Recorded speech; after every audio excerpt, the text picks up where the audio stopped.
happening, everybody? It is the Honolulu show. Oh, you didn't do your practices before the The show like you said you were going to. Honolulu Blue show. The blue mixed in with the blue, and it just became like a blue. So the Honolulu Blue show. That's what we do. It presented by Prize Picks. I'm your host, as always. If you don't know, Adam Stark. Today we got Julius and Nick, as always. And we have a great show for you guys today. We got some Rams talk, some Stafford talk, some golf talk. We got it all. Some Lions news, some more injuries, some players, some backups playing better than we expected we'll get to. But we were joking around before this show started. And we were talking about what it's like being an away fan at a home stadium, because Nick had the opportunity to go to SoFi Stadium. And Nick, you want to fill the viewers in on your experience there? Oh, the experience was nuts. The stadium, it truly felt like it was like out of the Jetsons.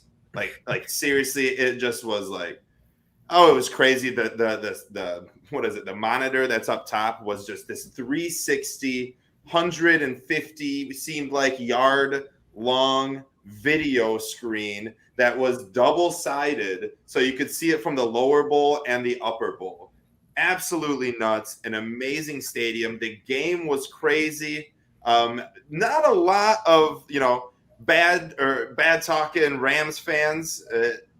Didn't really ever escalate too bad, but then they got to a point where I was getting loud, and there was another fan next to me getting loud, and anytime they would get a first down, you'd stand up and be like, Detroit Lions, first down. And, man, they didn't love it, But there was a bunch of Lions fans there. There really was. It was like almost like 35, 40%. That was like 40-ish percent Lions fans. It really was crazy. A lot of respect for Matthew Stafford. We got to see 300th touchdown pass, which is really cool. So it was really fun. I recommend it to anyone to go to that stadium. And the best part was outside the stadium while you were waiting around, drinking a beer, tailgating, they had this huge screen on the NFL Network offices that was showing the Red Zone channel. So you could just sit out there, tailgate, and watch the Red Zone channel before the game. And obviously the game was at 4 o'clock Eastern, 1 o'clock there. So it was great. We got there early and watched Red Zone of all the early games, drank beer. It was really fun. The whole experience. Really, really, really good time. Yeah, so I ironically got the experience, and hi, Mom, you're going to laugh at this story. I'm sure you'll remember this one. But I got the experience of being an away fan at Ford Field, ironically. Yes, little old 13-year-old me got Lions tickets for my birthday, and boy, oh boy, did I not want to root for the gross bad, probably like 3-10 Lions or something like that. So I was an Adrian Peterson fan, and he did end up going to Minnesota. So I was a little bit happy I could see him play twice a year. And granted, he did kick our butts every year, twice a year. But that same year, I was turning 13. Dad got me tickets. I wore an Adrian Peterson jersey to Ford Field. And I remember my dad was kind of like, I don't know, man, bold move. You might start some fights. And I was like, come on, no way. It's not going to happen. Of course, he's messing with me a little bit. And I figured he was. But right when we got there, the vibe changed a bit. All the fans saw my dad dressed out in Lions gear, and I was in my Adrian Peterson hat, or in my Adrian Peterson jersey, but I think I'm almost positive I was wearing a Lions hat or something. And everyone was like, oh, come on, man, pick a side. And so I got tons of crap. And so that wasn't even the not the worst part, but the funniest part about this whole birthday. My dad, after the game, decided to treat his son to some Hooters on his 13-year-old birthday. So what I didn't realize is Hooters was an awful place to go on your birthday if you're a young teenager, because they make you stand up on the table and flap your wings with 2 wing trays and put 2 paper cups in your mouth like you're a bird. And all the hot girls sing happy birthday to you as you stand on the table, flapping your wings in front of everyone eating while they enjoy. So yeah, not my best experience, but dads out there, if you want to embarrass your kid, take them to Hooters on their 13th, 14th, 15th birthday. I'm sure they'll love it. That sounds like an awesome experience, dude. That's great. It was. And I think the game was a good one too, if I don't remember. But let's dive back into some Lions news. We had some good news, some bad news, and some sad news happen this week. So the good news, Evan Brown, backup center for Frank Ragnow, has been balling. He was graded at an 85.3, I believe. It was the best, not just center for, I guess, the game, best center graded in the NFL yesterday. So granted, a few teams did have some buys, so that might have helped. But nonetheless, this is a backup stepping up and earning some play time. And now let me ask you this. Do you guys think he might, because obviously you're playing center, snapping the ball is like the second process or the first process. You're still blocking. So do you guys think we could maybe move Evan Brown to a guard spot and maybe get Big V out of here? Seems like if he's going to continue to put up PFF grades like this, if he's going to continue to be one of the best offensive linemen on the team, your hopes is that you could be able to do that. Now, I mean, there is a little bit difference. Obviously, it's too black and white to be like, it's the same or it's not. Like, there's a little bit difference to it. I'll be interested if he continues this. Right? We've seen guys come in and have great big games to start, but he's going to be playing for a while. So let's see if this becomes a trend or if this is smoke. You know what I mean? So that's what I would say about Evan Brown. I like him though. You guys, Julius? Oh yeah, he could take over at guard maybe next year if he keep playing like this. But I need multiple games of this before I include Evan Brown in future Lions prospects. But he did play good. I think he's a pretty good backup. Even when he first came in for Frank Ragnow, in which game was it? The Bears?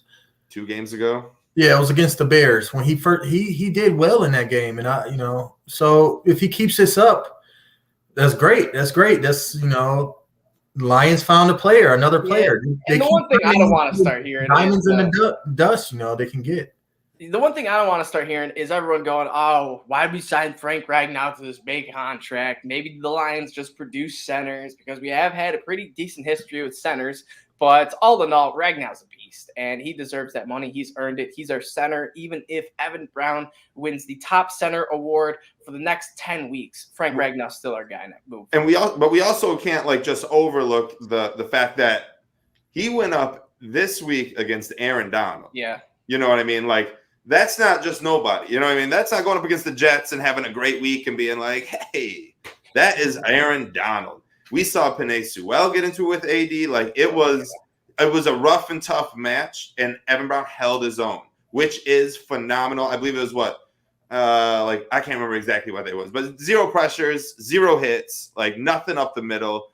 Great, phenomenal work. Let's keep it up. You know what I mean? Like, we've been wanting to say our offensive line was impenetrable all year, and like last week, it didn't look too bad. They didn't look too bad at all. Let's hope so. I know it's been shaky, but we've had bright spots every time. So although it hasn't been the best, there's always been something to look positive at. So some of the sad news we had was former star linebacker Mike Lucci passed away.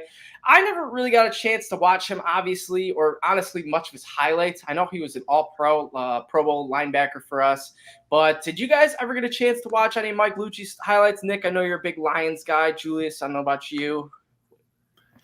No, that was before my time. I mean, I heard of him, and he acted in Detroit 9000. That's a really old movie. I think I watched it with my dad a couple times, though.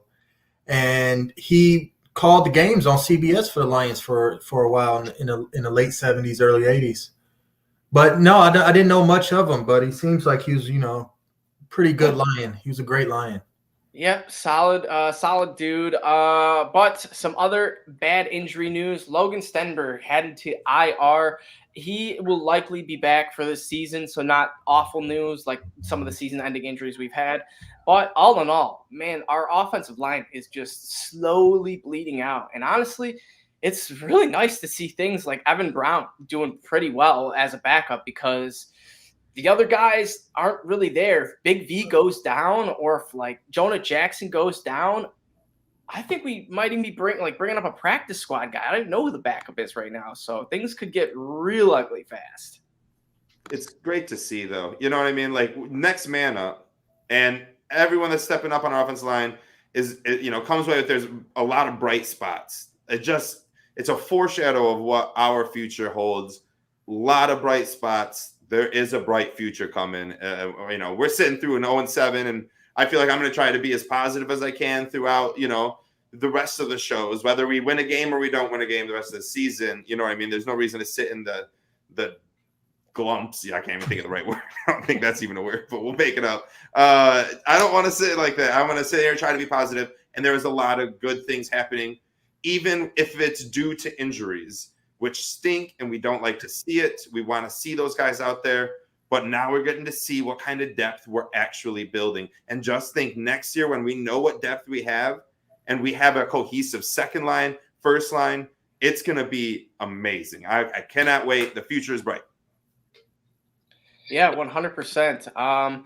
But before we dive into the Lions game, I think we cannot pass up the opportunity to talk Michigan State. Julius, I see you repping the Michigan hockey jersey over there. You know me. Everyone knows me. I'm a big old Michigan fan. We are heading to little brother East Lansing to take on the Spartans, in which we got the triple threat. We got like every college game day, Fox News game day, Barstool game day. Everyone's come to East Lansing. It's going to be a party there. It's going to be an awesome match. I just hope the weather's good. It's supposed to be a cloudy, typical fall football day. Hopefully no rain. Everything goes good. But all in all, Nick, you want to give me a quick little rundown of what you might think will happen and a quick little score prediction? You can see my Michigan State guy up there, old Sparty boy. Gotta have him repping next to UCLA. Don't ask about that. But we got Sparty up there.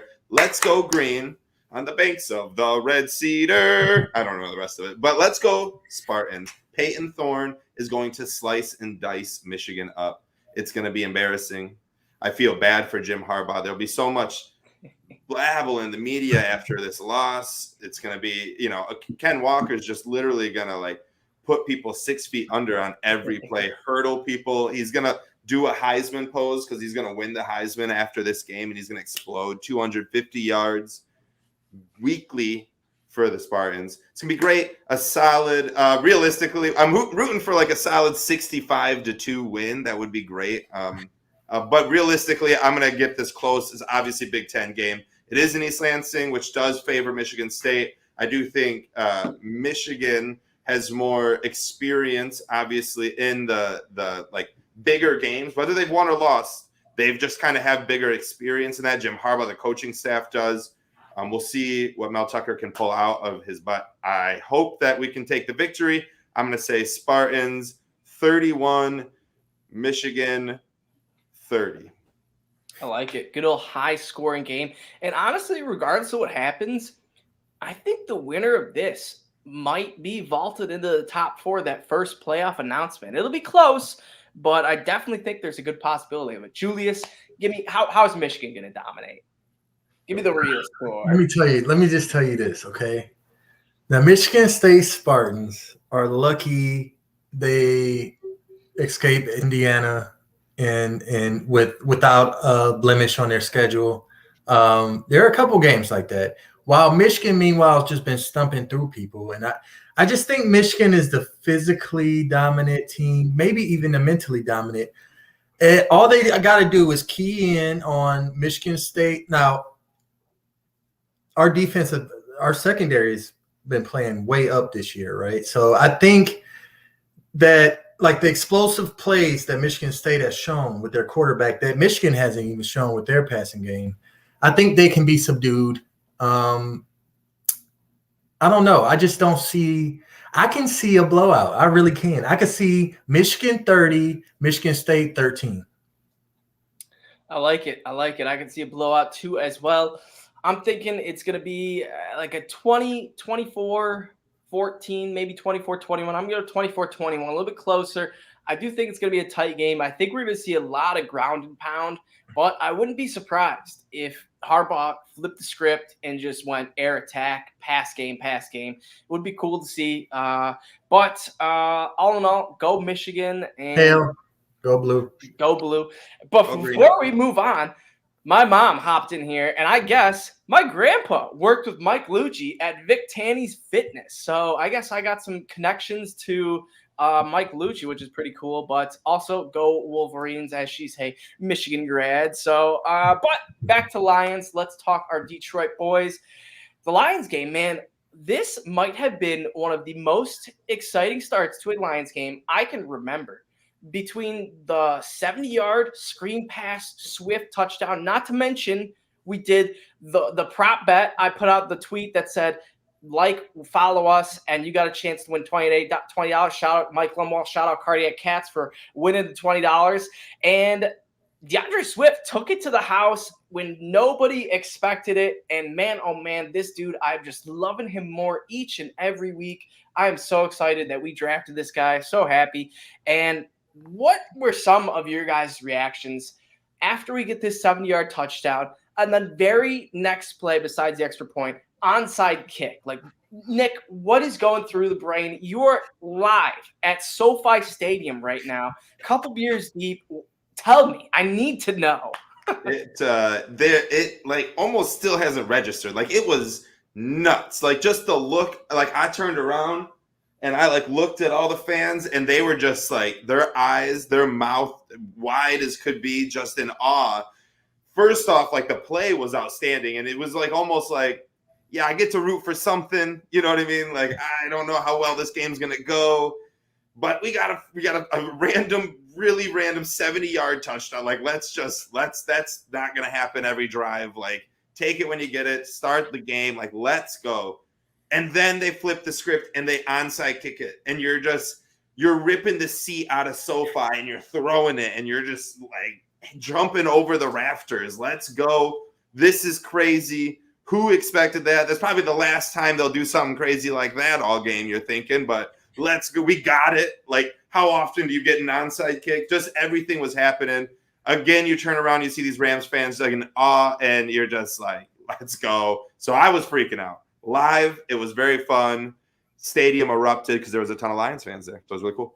Yeah, and that's what I was kind of getting the vibe on. It seemed like there were a lot of Lions fans there, which is awesome to see, whether if they traveled there for Matthew Stafford or if they traveled there because they're a diehard Lions fan. Regardless, it just shows Lions pride that some of the fans have. But Julius, you're over in Texas. What were you thinking while you were watching this game? Was your head exploding as well?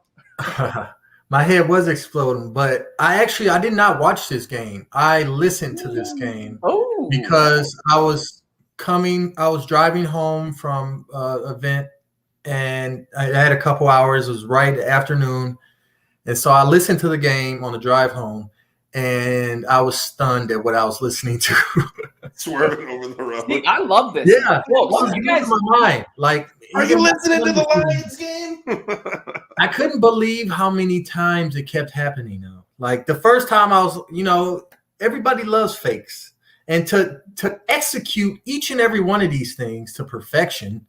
I mean, they didn't get the fourth down, which we're going to get to later, but like these calls, like it's very, I feel like it's smart, because in future games, teams are going to show you stuff now when you're on special teams. And that could work in your favor if you're putting the ball or kicking a field goal or whatever you're doing. There's certain ways you can take advantage of having the opposite team on the edge of their seat pretty much on what you're going to do. It start to work. The averages start to average out in your favor. So I really think that's smart by Dan Campbell and his coaching staff to implement this, especially on an 0-17 with, honestly, our passing defense and our passing offense is just not talented enough to succeed at the current state. But if we had those, I mean, we just don't have those. So you have to do things like this on special teams to kind of circumvent that, And so it almost worked. And I think, our schedule lightening up here, I don't think Dan Campbell should change his approach. Like, if the team is, if you think you can catch them off guard at a certain point, if you think you can catch the other team off guard at a certain point, pull the trigger. If you think you can get 4 and 3 at midfield because Jared Goff not about to take you nowhere, do it. I agree. Yeah, I love that. And also, I think it's awesome that I was watching the game live on my TV. Nick was at the game, and then Julius was catching it live on radio. See, we got three different like viewpoints, listening points, whatever.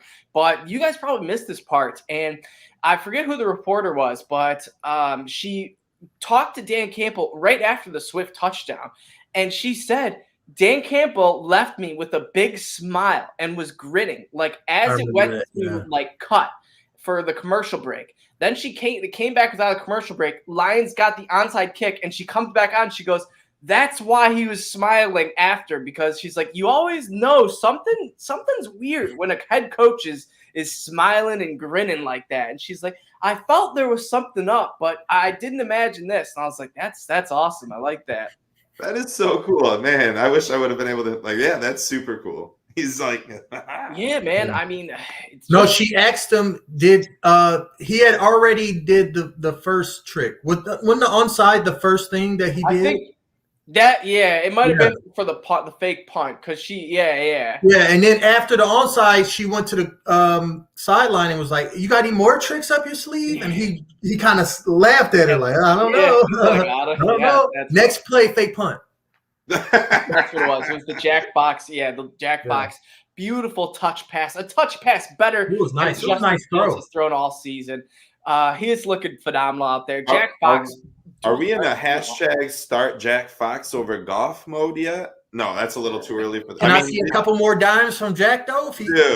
Let me get two 20-yard completions against the Eagles, and he could start in week 9. I like it, man. And that's honestly, I think we need to pull these tricks out against the Eagles because the next couple games are very winnable games. We have the Eagles and then we have the Steelers, but we're coming off bye against the Steelers, and we've already played once. Granted, it was the preseason and no one showed anything, but we might have got something out of it. And if we might not even have to pull the trickery against the Eagles, though. So that's going to be an interesting game. We're going to get into that. But so we start onside kick. Swift takes to the house. We recover. And then the one thing Dan Campbell said that he was kind of upset about this was he pulled out all these tricks. And in the end, it only really led to 3 points, which is tough because I think you got to give credit to the Rams and just their stellar defense. But when you pull out 2 fake punts and an onside kick and get them all, you got to come away with more than 3 points. Yes.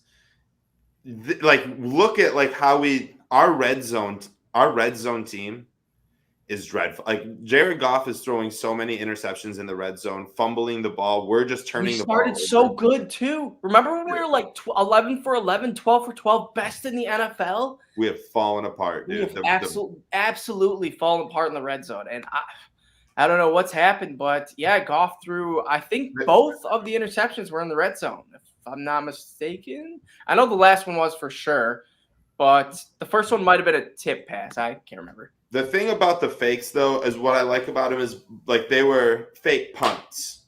They were fake punts. They were an onside kick. These were not in the range of the kicker where we can score points. What I didn't like is when we did that 4th down. Now we want to talk about how great Dan Campbell's play calls have been. Keep them up. Keep this up. Keep that up. When we're in the 4th down where we can get 3 points on the board, I'm done trying to go for that. I agree. And he did come on 97.1 the ticket this morning and said he did regret the hurry up call. He said he wished he didn't do a hurry up call for that 4th and 1, but he said I did want to stick with that play call and try to get more than just 3 points out of it because that was one of the drives where we faked a punt or whatever. So he felt we need to get more than just 3 out of this trickery.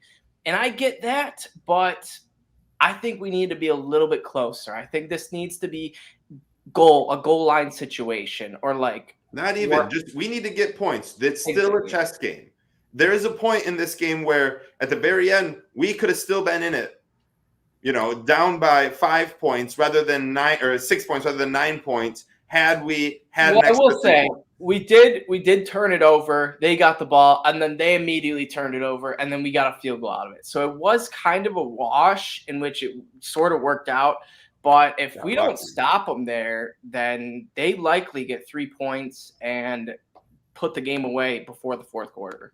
Did Seibert miss a field goal? I don't think so. He's been playing very well.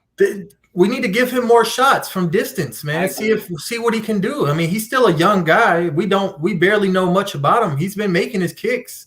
I mean, we don't always have to go for it on fourth down. Yeah, he missed one field goal the first game. Ever since then, he's been perfect. He went 1 for 1, 3 for 3, 1 for 1, 4 for 4. And he was putting them through. I was watching practice. He was putting through right down the 55ers too. He was putting. Yeah, he can hit a consistent 48 to 52, which I like. I honestly think he did hit a 50-yarder.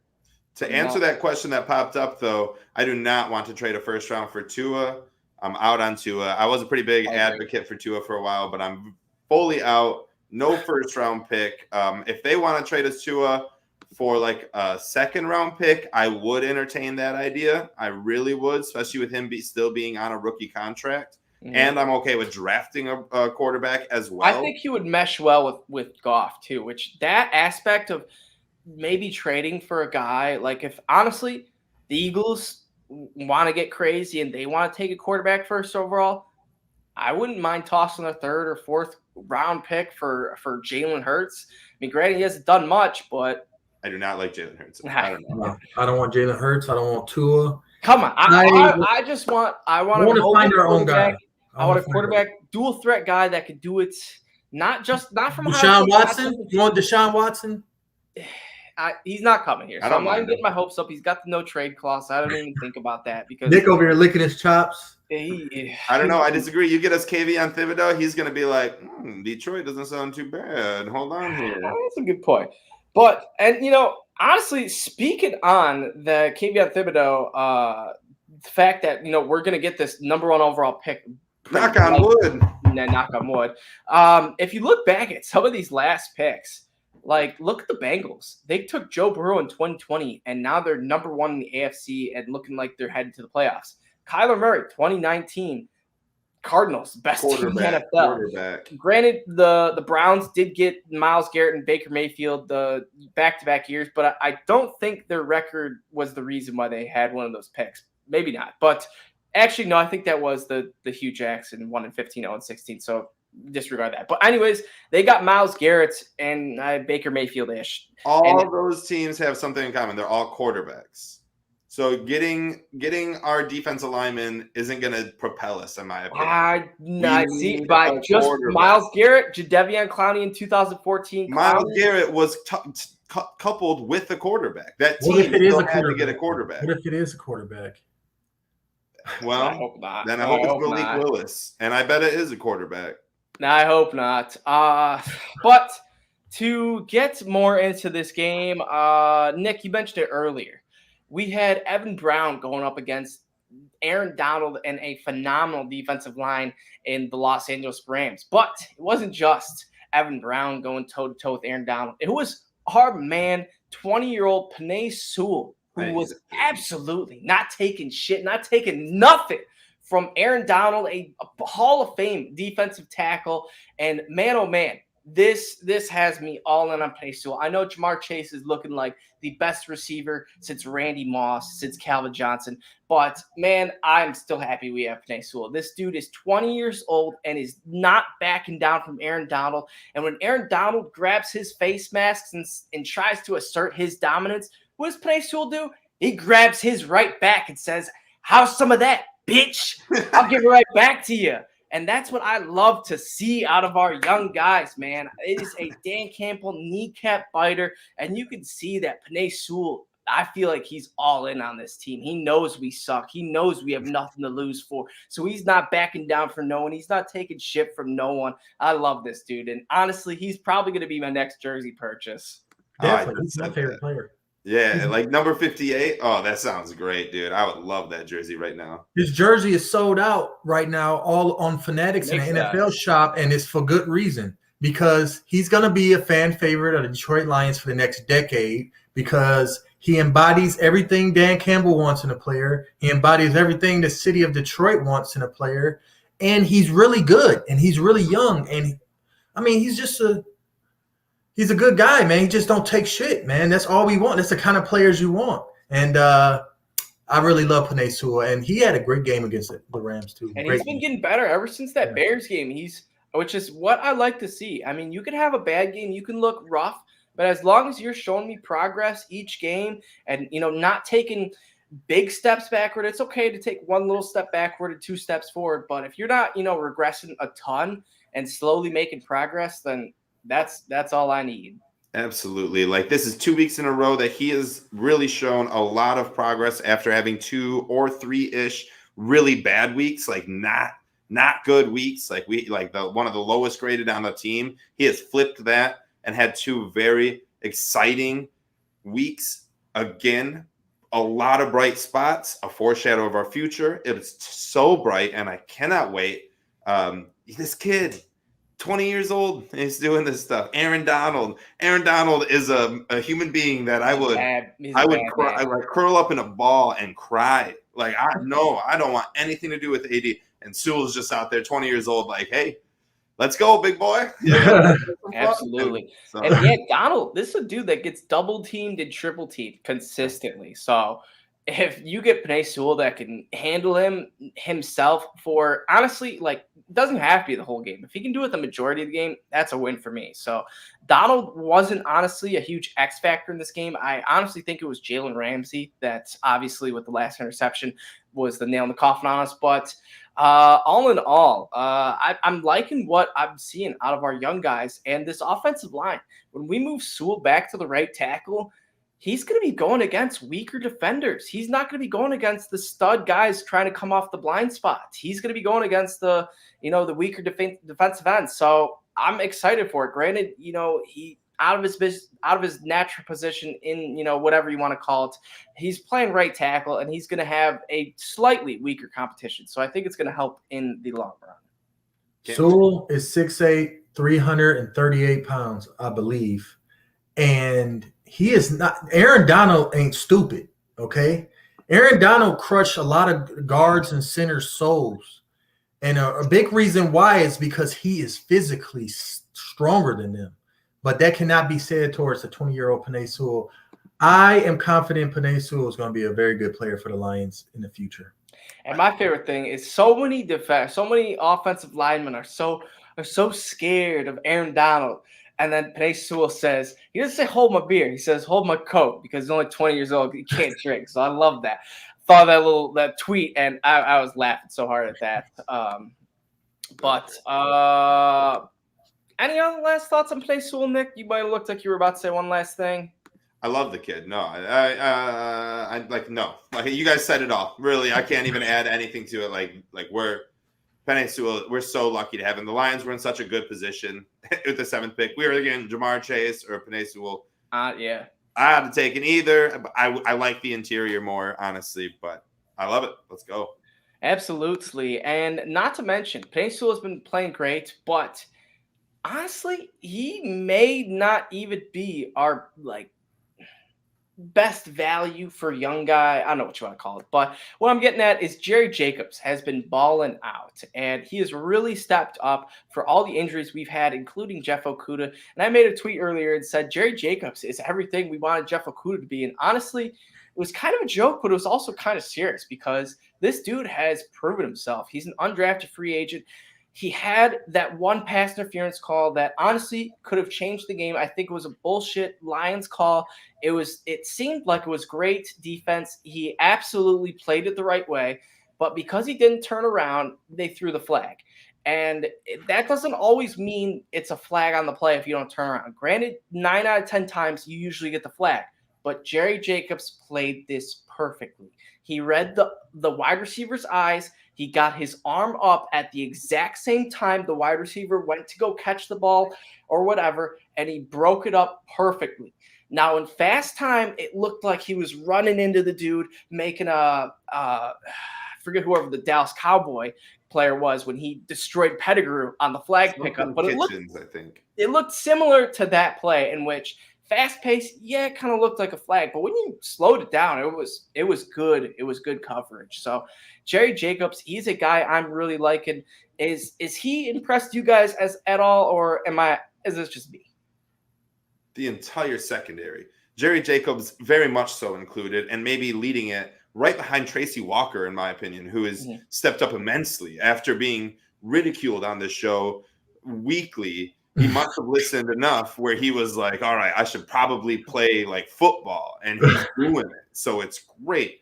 I would love to see a secondary with Okudah as much as yeah, Jerry Jacobs is being basically what we need Okudah to be at, like his floor. You know what I mean? Like his floor is, this is what Okudah should be. This is not what I want his ceiling to be, but he's playing great. The entire secondary full of miscasts, undrafted, unwanted players are all uniting. Aaron Glenn is getting the most out of these raw, talented players. Just imagine what we can do when Okudah does come back, whatever position he wants to be, when we are able to spend some money on our secondary and we don't have to just be forced to play with these undrafted players. Shout out our linebackers who are helping out our secondary, Alex Anzalone, Derek Barnes. Like, these guys are playing at an extreme level, especially Anzalone, in my opinion. I love this guy, and I'm full on Fabio. He is amazing. But then the defensive line is also creating havoc, which again helps the secondary. It's a unit. Aaron Glenn has got it working, like a well-lit team. It's just like one of the best defenses we've seen in the last 3 years, which is crazy because it's not that good of a defense. But we're making plays and we're getting stops when we need to. We're not winning the game, but we're not allowing a ton of points to these teams, in my opinion. Like, we just aren't winning games because Jared Goff doesn't know how to play football. You know what I mean? Like, that's why we're losing games, not because of our defense, in my opinion. Our defense will allow points. That is okay in the NFL. It is how the NFL is played. You have to be able to score 28 to 34 points a game. You know what I mean? So I like our D. Yeah, it's a good point you bring up, Nick, in which we have been in just about every game because, for the type of team we have, with all the injuries we've had and just how bad Jared Goff has been playing, you really got to tip your cap to what Aaron Glenn and Anthony Lynn has done. Because we have not gotten, granted, the Bengals game, I will say that was a good beatdown. But if you look at the Bengals right now, they're the best team in the AFC. So it's not looking as weird as it did when it happened. So, for example, Bears, they got slaughtered 38-3. Their whole offense and everything is looking all sorts out of sorts. And I don't know if it's coaching, I don't know what, but their team's healthy and they're getting slaughtered. The Chiefs, they're out there getting slaughtered against the Titans, lost 27-3. I don't know what's going on with Pat Mahomes. He's got more interceptions than Jared Goff. I don't know. Hard to believe, but he does. And then finally, the Jets. I know they're a bad team too, but they allowed the Patriots to put up 54 points on them. And, this is a Robert Saleh defensive-minded led Jets in which, we thought, oh, they got the best head coach. Now, granted, they do have the one win, but for me, Dan Campbell and our coaching staff has done a hell of a job for the hand they've been dealt. They have. And honestly, this is exactly what we wanted as Lions fans for this defense, is promise. There's a lot of pieces defensively that they can take into next season, like on the plate, like Jerry Jacobs, AJ Parker, Tracy Walker has revived his career in the last 3 games, literally revived his career. He was horrible. I swear on my life, he was horrible. He was lowly graded. I called for his job. I thought he was on the same level as Will Harris, but all of a sudden he's our best defensive player. Okay. And so I'll roll with that. He's starting to show. Derek Barnes. I don't even think he made that much of an impact against the Rams, if I'm not mistaken, but it's still good to have. Julian Okwara again, which I can't wait to see that guy with fully panned out and in a full role for himself next year. He's going to be killing it. Or at the only sack. All these young guys we can take with us into the offseason knowing that, okay, we can count on these guys, And like you said, Adam, at Dan Campbell and the rest of the coaching staff, just deserve kudos for this is not no washover Detroit Lions team. Like, they don't just give up. They're not sad during the game. They don't get like, they do their best. And I think they've done a great job and they found some guys. So you're right, Nick. Jared Goff is ultimately the reason we're 0-7. And it's tough because honestly, I think all three of us were pretty consensus on Jared Goff was a solid quarterback, and he's gonna at least get a couple wins for this team. But We we are were 7 weeks in, and I think we are all on the boat of calling for his name if it's this week or for sure after the bye week, one way or another. But before I dive into my next take, Julian Okora now stepping up for Big Bro. He's got back-to-back sacks in the last 2 games, getting more play time. I love to see this. Just another young player to get excited about for the Lions. So things are going good. You hate to say Bob Quinn did anything right, but this was a good pick. Yeah, I guess every blind squirrel gets a nut now and then. But we did see the backfield look phenomenal. Jamal Williams, DeAndre Swift were looking great. And I think, honestly, guys, can you agree with me on this, that DeAndre Swift is clear as day the best running back we've had since Barry Sanders? Yes. I would say Javid Best is right in that conversation. I really would. Yeah. No, DeAndre Swift a lot of is people forget. Best had incredible breakaway speed. It was like Chris Johnson type speed. I mean, he was he tried to qualify for the Olympics, I believe, for some island that he was from. I think it was St. Lucia, actually. But yeah, Javid Best was a stud, a very fast dude. He could make breakaway plays. It was just the concussions that got to him. But man, oh man, we are seeing Swift not just be this elusive, cutback that can find the right holes. We are seeing him lay the wood on guys. We are seeing him put defenders on their butts. And it is great to see from a guy that's maintained a reputation of, I'm going to juke you and not run you over. And I think that's what defenders are thinking. They're like, I gotta break down and make him go left, right, or whatever. And then boom, he just runs right over you. And they're not expecting that. And so these defenders, they gotta watch the tape, take notes that I might get run over next week. Take that down.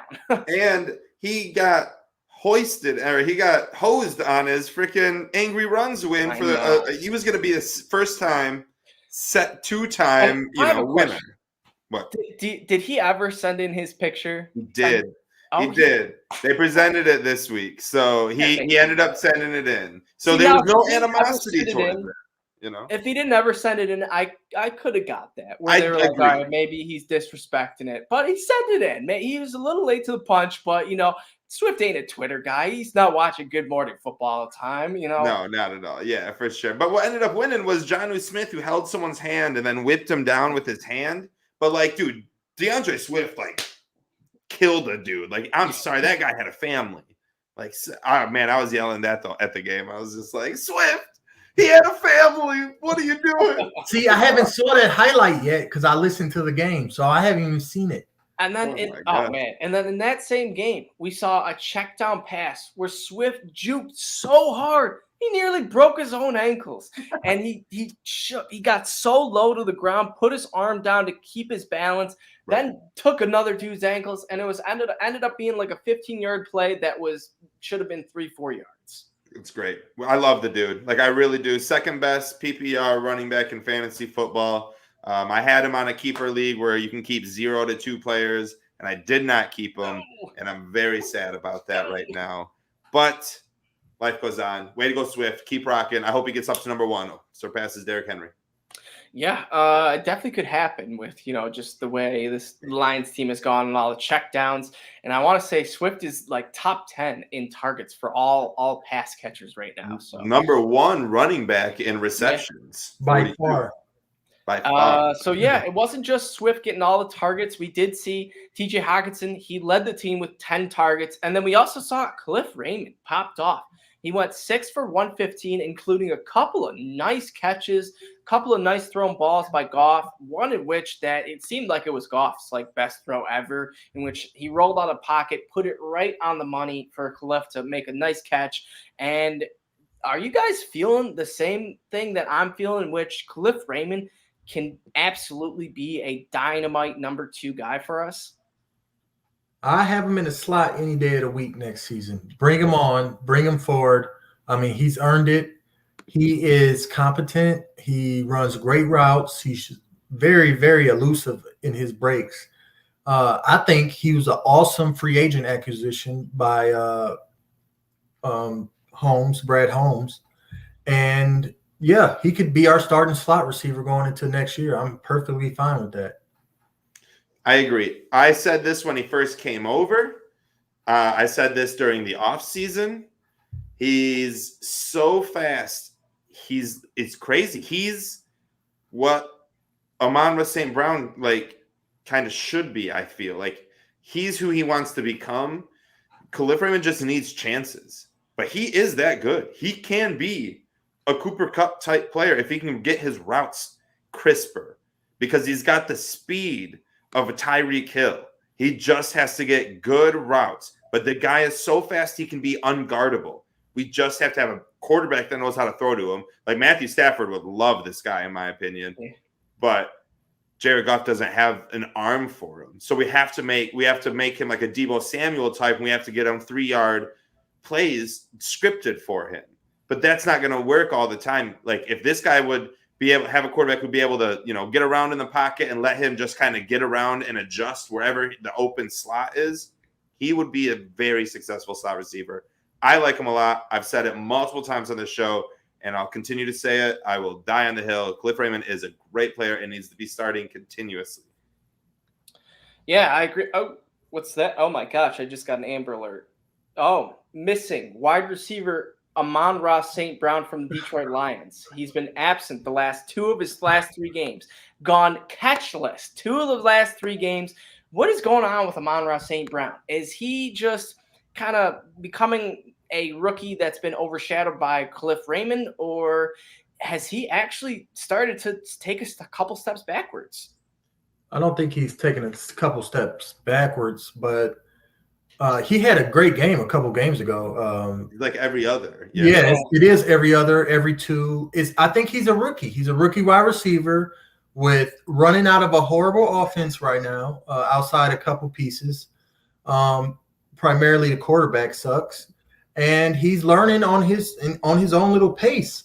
I'm actually not worried about Amon-Ra St. Brown yet. Now, if he disappears for the rest of the season, okay, we can maybe talk some things. But I think he's had a decent rookie season so far for what the setting is. I definitely am not worried about St. Brown for sure. Like you said, there's a lot of good points there, Julie. Like the team isn't great. Jared Goff isn't good. But I think the emergence of Khalif Raymond is really what's going to kind of what's the word? Kind of like just push back St. Brown's emergence, I guess is what I would say. As well as the team, everything about it. St. Brown is obviously like he'll be okay. It just kind of seems like it's Khalif Raymond one week and then Amon-Ra St. Brown the next week. And then Khalif Raymond. So it's like whenever the defense tries to go to the other opponent or other wide receiver, the other one is the one that takes advantage. So we'll just kind of continue to watch it. He is. I do expect more though. I'm not gonna lie. Like I get like the team isn't good and Goff isn't like watching him. He's not getting good passes on him.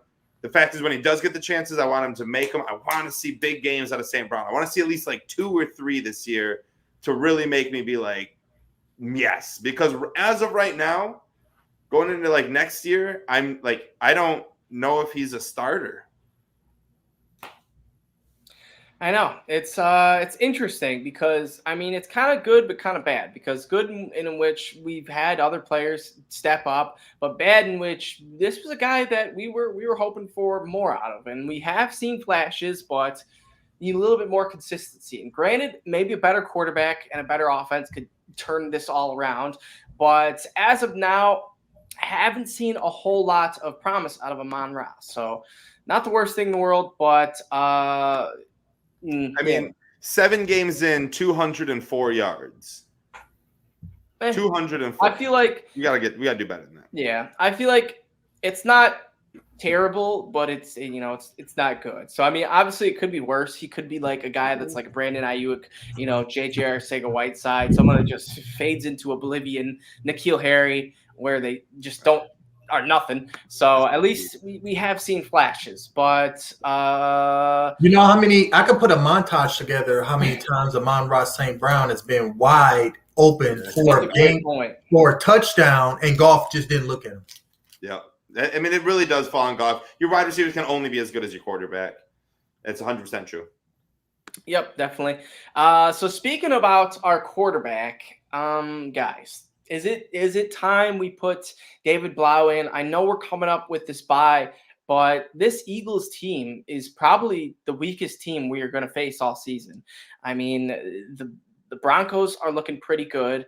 The Seahawks are going to be getting back Russell Wilson. So unless they trade him or something, then that's another loss. But it's really looking like this Eagles team and Bears on Thanksgiving at home. I think that's Thanksgiving game at least. But the Bears game will be the two that we could get our win at. So would you guys be open to making a switch for this game, or would you wait one more, see if Goff can get his last chance against our weak opponent, and if he doesn't get it done, no matter what, no matter how good he plays after the bye week, we put Blau in? I'm still giving him until after Pittsburgh. Give him to the bye. Give him through the bye. Let him have a bye week to adjust. Give him 1 week after the bye, which I believe is Pittsburgh, and that is it. Like, he has until then. So he has until then. He's got it. He's got to score better. He just can't turn the ball over on clutch plays. He's got to be clutch. Like, we're used to Matthew Stafford always being clutch in the fourth quarter. Yeah. We need that from Goff. So that's where I'm giving him. So I'm still standing there.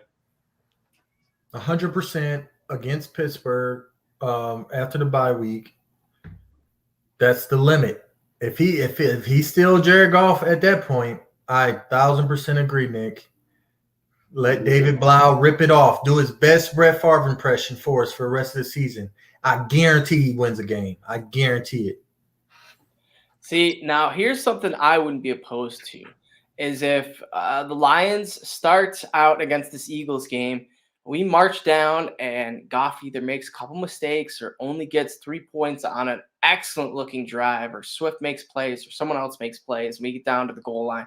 We only get 3 points. I wouldn't be surprised, because I don't really know Dan Campbell's coaching mindset to the fullest, but if I was Dan Campbell, I wouldn't be opposed to making a quarterback change at halftime. If we're down 13-3, 13-6, something like that, where it's semi-close, but Goff he hasn't had it. We've had good plays, good momentum, but Goff just hasn't been there. I wouldn't mind trying to give a spark, in which what the Panthers kind of tried to do with Darnold didn't work out at all, so it's a terrible example. But in some cases, it can work out, in which the backup comes in, the team was not preparing for him at all, and he does provide a spark. And Blau, he seems like the type of guy that just comes out and can get it done for one half. Might not be the full game, but I wouldn't be opposed to a shakeup at halftime, and then it gives you the bye week to reevaluate, and it gives Goff, if you want to name him that star against the Steelers, a thought process of, you are really on the hot seat now. We pulled you once. We have no problem doing it again. I like Blau for that chance. Like, I'm okay with that. But man, oh man, Goff's got to win one game in Detroit. Like, it's got to happen. I can't believe it. If we just never sit Goff and we go 0-17, like, he can't be on our team next year. Absolutely, like, he can't be on our team. I don't care what we're paying him. I don't care what we restructured. I don't care about any of that. Like, he's got to go. Yeah, it's a tricky situation, in which he does have a massive contract, and granted, we are eating the most dead cap this year. It's not something you want to do year after year, in which if we did eat Goff's contract, it would be a big chunk. So it's tough, but let's dive into this Eagles game. We are meeting with a familiar face, and that's Darius Slay. He's returning home to Detroit for, I think, the first time since he was traded. I'm pretty sure we did play the Eagles once, but it was in Philadelphia. But Darius Slay's come back home. He's actually been playing pretty well this year, has a couple interceptions. I don't know if he'll stick with a wide receiver. Maybe he tries to man up with Hockenson. That'd be kind of interesting. But all in all, Nick, give me some of your keys to this game. Do you think that shutting Jalen Hurts down is the key to victory? Or do you think, Jalen Hurts really isn't the biggest piece to this offense? We got to focus on something else. No, especially with Miles Sanders being out, it is all about Jalen Hurts. That's a great point, too. I forgot about that. Kenneth Gainwell, Boston Scott's be leading the backfield. The receivers, Devontae hasn't showed anything yet this year. And everyone else, Jalen Reagor is a waste of a first-round draft pick from a couple years ago. Jalen Hurts looks terrible. He can't throw the ball worth poo. The thing is, you have to play 60 minutes against Jalen Hurts because he can beat bad teams who don't score a lot in the very last few minutes of the fourth quarter, get a lot of garbage time points, all of a sudden get them in and do it with his legs. He is not a good quarterback throughout the whole game, but if you give him a window in the fourth quarter, he is a quarterback that is going to lead his team to a possible victory. They aren't winning a lot of their games. I think they have like the worst record they've started with since 1999, but that doesn't mean that he can't win games and didn't beat like a Carolina team like he did. So what you have to do is play 60 minutes against him, because what I see happening here is a very Baltimore Ravens-esque game. This is what I would have envisioned when it comes to this game. Very low scoring. And I also think it's going to be won on a game-winning field goal. Whatever team has the ball is going to win it. But that's the biggest thing. Also, yeah, if you're Jared Goff, keep it away from Slay. He has been playing very well. And there's other cornerbacks that nobody knows out there. So go throw it after them. Let DeAndre Swift eat. And let's go Lions for that one. You know what I mean? Absolutely.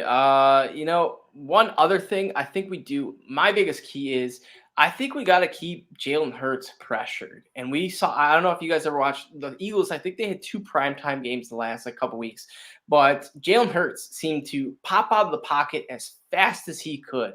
And granted, he, does seem to have a good, nice, tight throw.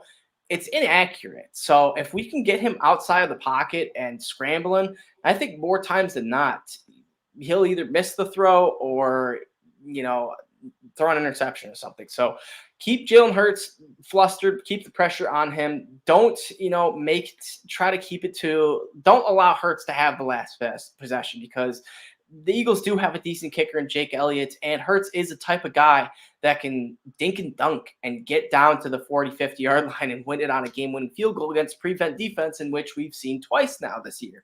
So it's one thing that all Lions fans will have in the back of their minds on, hopefully we don't lose this on a game-winning field goal. But if we do lose the Eagles, one of their 2 victories was against the Falcons, who we play later on the season. So honestly, the Falcons, I think we could throw them up in there too as one of the teams we could possibly beat. But Bears, Falcons, Eagles, I think that's probably it. Julius, how do we get this done, and what's the game prediction? I think that the Lions need to look at the Eagles not like they're 2-5, like they're 5-2.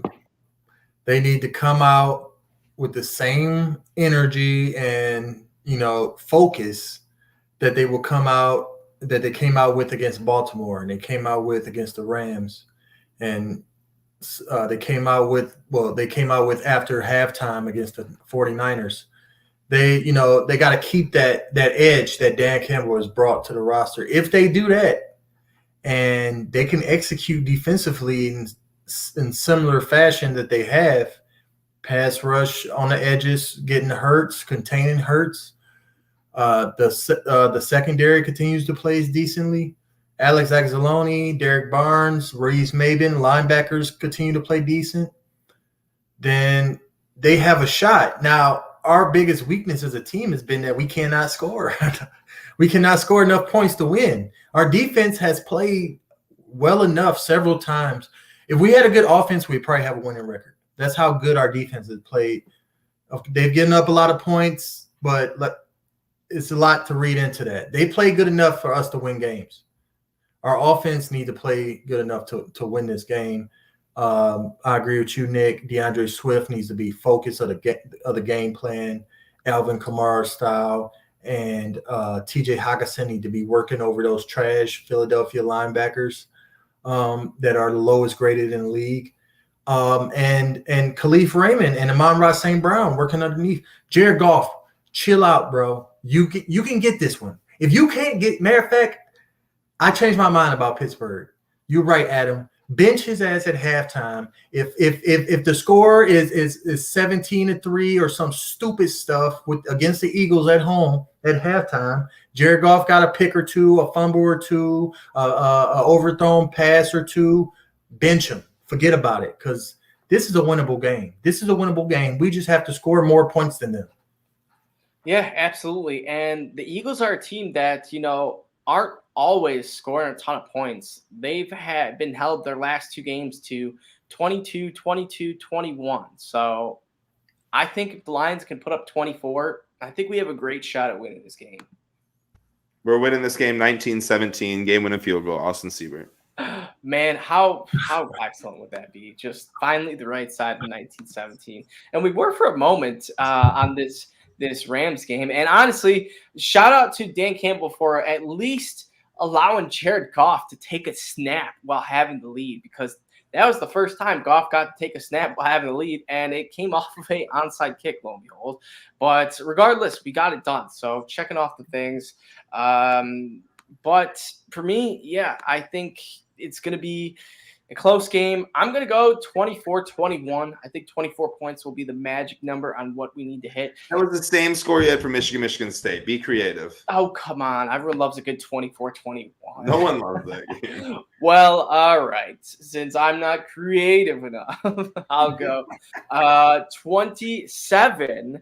I think there's going to be some field goals in this game. I think teams are going to be marching down in the red zones back and forth, but I think most teams are going to settle for 3. Nick, did we get a score prediction out of you? 19-17. 19-17, that's right. You just 28-17 Lions. 28-17 Lions. 28-17 Lions. I need the Gatorade over Campbell's head. Okay? Drink the Kool-Aid. And then speaking of, not to mention, this game also Halloween game. So what I want Dan Campbell to do after this game on Halloween night, I need him to hand out victory bars to the kids. No Snickers, no Reese's. I want victory candy bars handed out, dubs to these boys and girls coming trick-or-treating.